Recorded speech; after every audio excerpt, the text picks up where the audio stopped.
ढाका की एक जेल, हथियार बंद सैनिक और एक कागज जिस पर हस्ताक्षर होने बाकी हैं। सवाल ये नहीं है कि पाकिस्तान हार कैसे गया, सवाल ये है कि 90,000 सैनिकों ने एक साथ हथियार क्यों डाल दिए।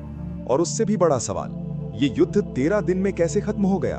1971 से पहले दक्षिण एशिया में सब कुछ सामान्य दिखता था, लेकिन ये शांति झूठी थी। पाकिस्तान दो हिस्सों में बटा था, पश्चिम पाकिस्तान और पूर्वी पाकिस्तान। बीच में पूरा भारत। पूर्वी पाकिस्तान जहां लोग बंगाली थे, भाषा बंगला थी, संस्कृति अलग थी, लेकिन सत्ता थी पश्चिम पाकिस्तान के हाथ में। आवाज दबाई जा रही थी, पहचान कुचली जा रही थी। 1970 के चुनाव, शेख मुजीबुर रहमान की पार्टी की ऐतिहासिक जीत। जनता का फैसला साफ था, लेकिन सत्ता ने फैसला मानने से इनकार कर दिया। यहीं से इतिहास ने करवट ली। जब किसी देश की सरकार अपने ही नागरिकों को दुश्मन मान ले, तो युद्ध बाहर नहीं, अंदर से शुरू होता है। 25 मार्च 1971, ढाका की रात, पाकिस्तानी सेना ने अपने ही नागरिकों पर हमला कर दिया। छात्र, बुद्धिजीवी, निर्दोष लोग। सड़कों पर लाशें थीं और हवा में डर। गांव जले, महिलाओं पर अत्याचार हुए। लाखों लोग जान बचाकर भागे सीमा की ओर, भारत की ओर। भारत के सामने चुनौती थी, एक तरफ मानवता, दूसरी तरफ युद्ध का खतरा।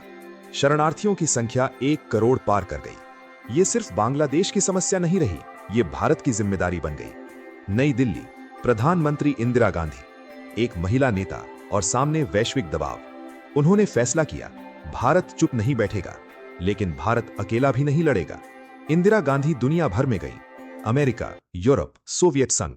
उन्होंने दुनिया को बताया, ये युद्ध नहीं, नरसंहार है। अमेरिका पाकिस्तान के साथ था। यूएसएस एंटरप्राइज बंगाल की खाड़ी की ओर बढ़ा। संदेश साफ था, दबाव। लेकिन भारत ने झुकने से इनकार कर दिया। सोवियत संघ के साथ भारत की संधि, यह सिर्फ कागज नहीं था, ये ढाल थी। अब युद्ध तय था। 3 दिसंबर 1971, पाकिस्तान ने भारत के एयरबेस पर हमला किया।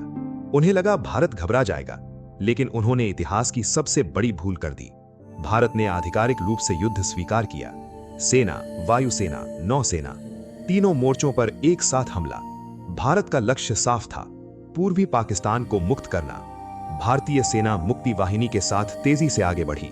जनरल सैम मानेकशॉ, उनकी रणनीति तेज, निर्णायक, बेरहम। पाकिस्तानी सेना समझ ही नहीं पाई कि हमला कहां से आ रहा है। भारतीय वायुसेना ने पाकिस्तानी एयरबेस तबाह कर दिए। आसमान पर भारत का कब्जा। युद्ध का रुख तेजी से बदला। नौसेना का ऑपरेशन ट्राइडेंट और पाइथन। कराची जल उठा। पाकिस्तान की सप्लाई लाइन टूट गई।